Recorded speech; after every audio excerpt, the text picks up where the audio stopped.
Hey, Steve Saretsky here, every Friday coming to you with the Canadian real estate market update. Obviously, with Christmas and the New Year's, hasn't been a whole lot to talk about. So what I'm going to do is a Canadian real estate forecast for 2018, or sort of outlook, what I'm expecting to see, what I think might happen. Obviously, I don't like to make predictions. Nobody really knows what's going to happen. But yeah, I'll give you that. It seems to be the popular thing. Obviously, I have a lot of media people calling me and asking me because they're sort of putting these things together. So I figured I'd just sort of summarize it for you here.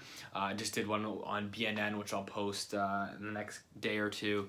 I think it was Catherine, the host. She grilled me. It was probably one of the better interviews that I've had. So I'll post that. Quickly want to say, I always like to bring book recommendations to people. I'm an avid reader. I try to read a couple books every month. So if I have a good book, I always like to pass it on. I know there's a lot of people that are interested in finance here.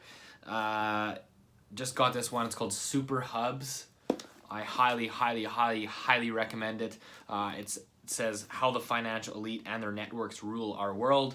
It's an international bestseller. It's not like a conspiracy theory book. It's basically the author is super well connected with all the top economists, institutional investors, hedge fund guys, She basically outlines everything that's going on and talks about how these networks are formed, how these global elites basically come together, and how they work together to form new policies. And she points out so many things that are going on.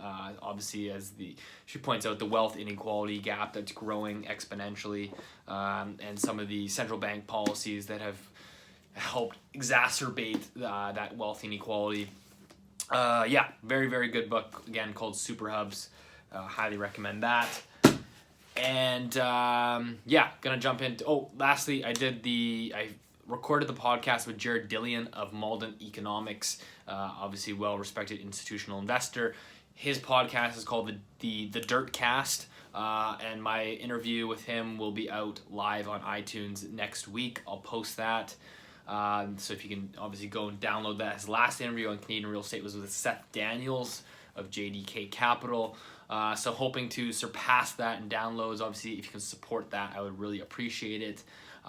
Also, lastly, I've been thinking about doing a podcast myself, probably more focused on Canadian real estate as a whole, not just Vancouver. And I'm leaning more towards interviewing smarter people than me on various topics around Canadian real estate. So if that's something that maybe interests you, I'd love to get your feedback. Again, I'm very undecided on it, but I think audio, I love podcasts. I think it saves a huge amount of time. So that's something I'm leaning towards. Anyways, Canadian real estate sort of forecast for 2018. What am I expecting?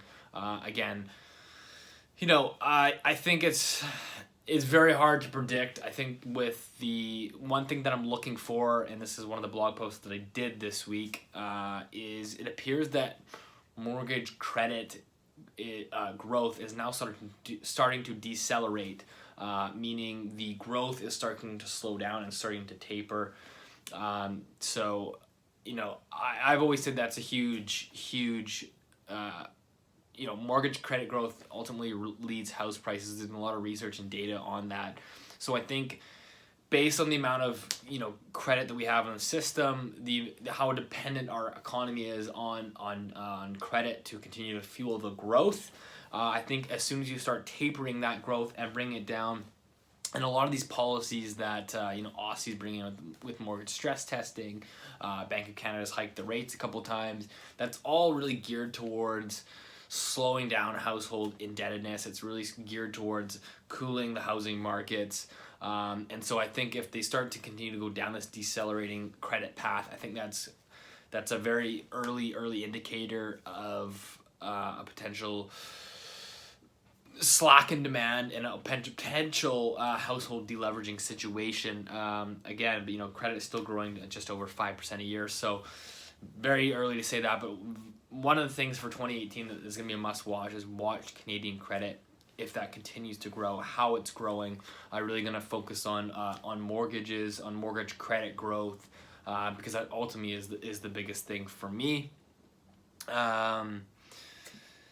And in 2018, I think with that new stress test coming out, this applies to really any market, whether that's in Vancouver, Toronto, Calgary, Montreal. If credit growth starts detracting, again, these policies are not specific to one market. This is a nationwide, Canada-wide policies where you have Bank of Canada hiking, OSFI bringing. These are all geared towards reducing the exposure on Canadian and big banks' balance sheets. It's designed to slow mortgage credit growth, as I've said, and it's designed to slow house price growth. So that's something that I'm watching for that will apply to all markets. But again, that's very early in the process. But again, you can see the policies that they're implementing. That's what it's geared towards. So that's what I'm looking for. And then hyper specific to the market. I think Vancouver's detached market is under quite a bit of pressure. I see that mortgage stress test coming in, and I don't see that helping. I think there's going to be further downwards pressure on the detached market. And for all you Vancouver watchers, I have some fantastic data that I will be putting out in the next couple of days. It's going to be my year-end report, basically taking the full year's worth of sales history, new listings. I'm going to take the average price for the year, the median price for the year, the total dollar volume for that year. I'm going to compare it historically.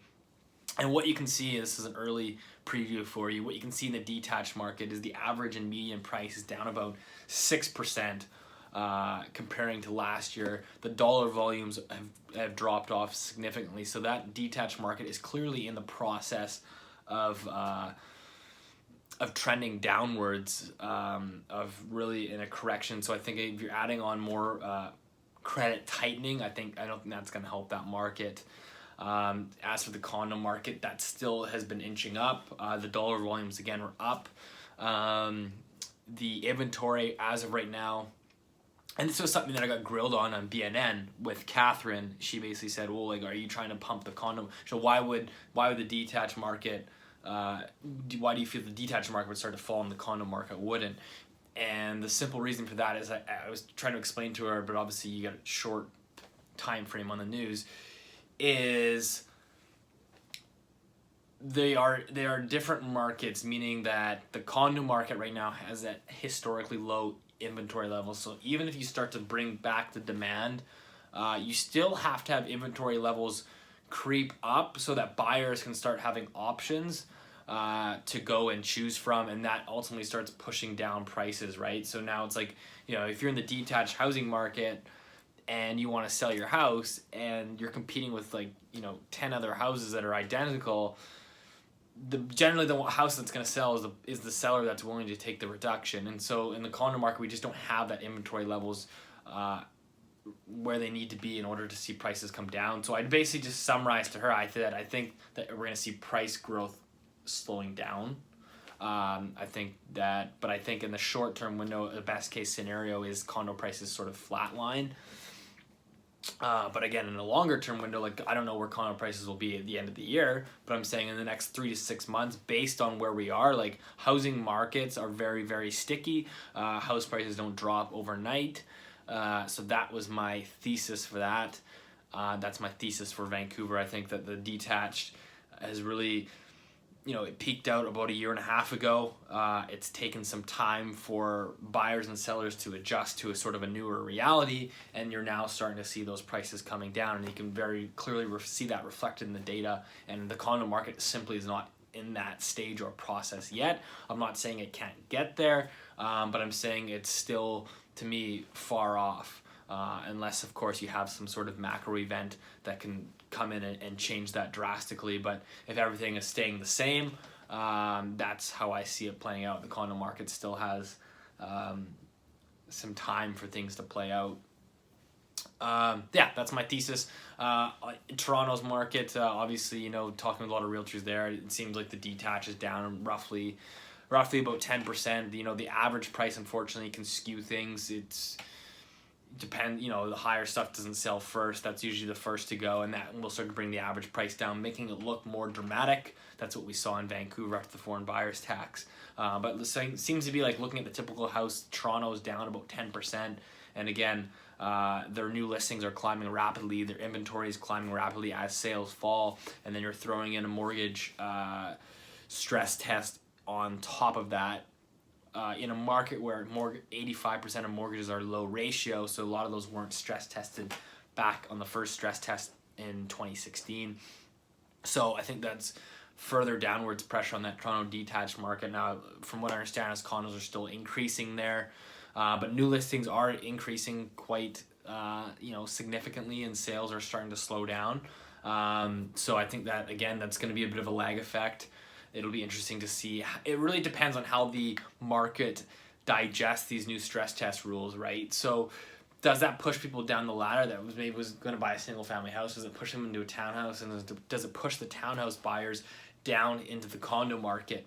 That's just a matter of how much buyers are willing to adjust their expectations, and also how much the private market can absorb the slack.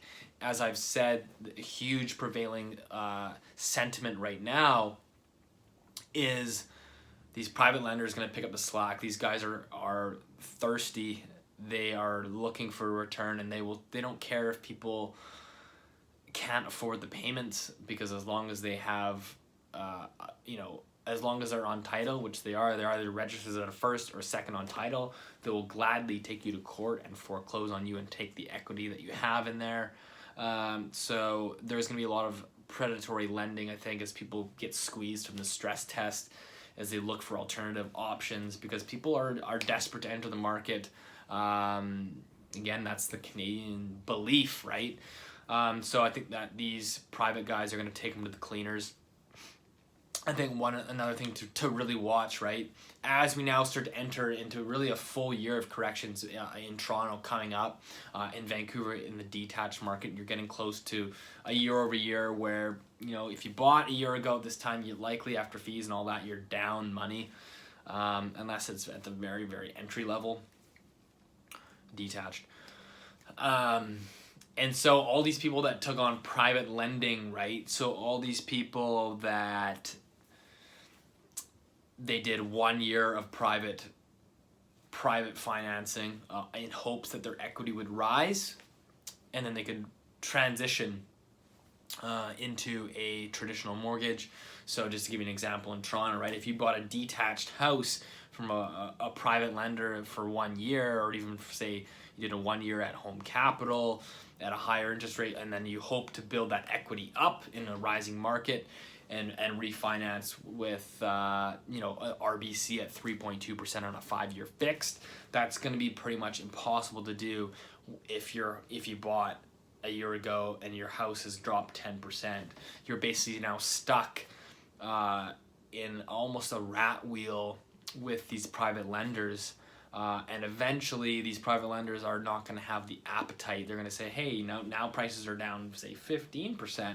I want my money back. And the guys, potentially what can happen is the guys say, I don't have the money. It's, we're going to have to take these people to foreclosure. So I'm going to watch for that. Those are sort of things that I'm watching out for, is really what's credit growth going to be doing in 2018? How is the private lending space going to pick up, and how are people going to adjust their expectations in the market? Again, I think this is gearing more and more towards a local market, as that foreign money has clearly peaked. Obviously we had that flood in 2015 and 2016. China's capital controls are significant. I'll be watching an eye on China's market to see if there's any adjustments there. But obviously they're really trying to rein things in over there. So yeah, that's what I got. I would love to hear your thoughts. Hopefully I didn't ramble on too long. Next video will be from Costa Rica. I'm going on vacation for a couple of weeks, but I will not miss a Friday video. So anyways, would love to hear your thoughts, first off on a potential podcast, and second off, what you think of the Canadian housing market moving forward into next year. And if you have any questions that I can answer, let me know. And then obviously check back to my site, vancitycondoguide.com. I'm going to have some really, really good year-end reports that I've been working on with one of my stats guys to compile for you. That is going to be very, very black and white, because I think the numbers don't lie. Is when you take it's one thing to take 1 month and do a year-over-year comparison and say, hey, you know, prices are up 20%, but it's another thing to take a full year's worth of sales from January to December and compare it to 1 year ago to the January, December. You have 12 months worth of sales that you can compare. And it's very black and white how the Vancouver market here is shaping up. All right, I hope that helped, and see you next week.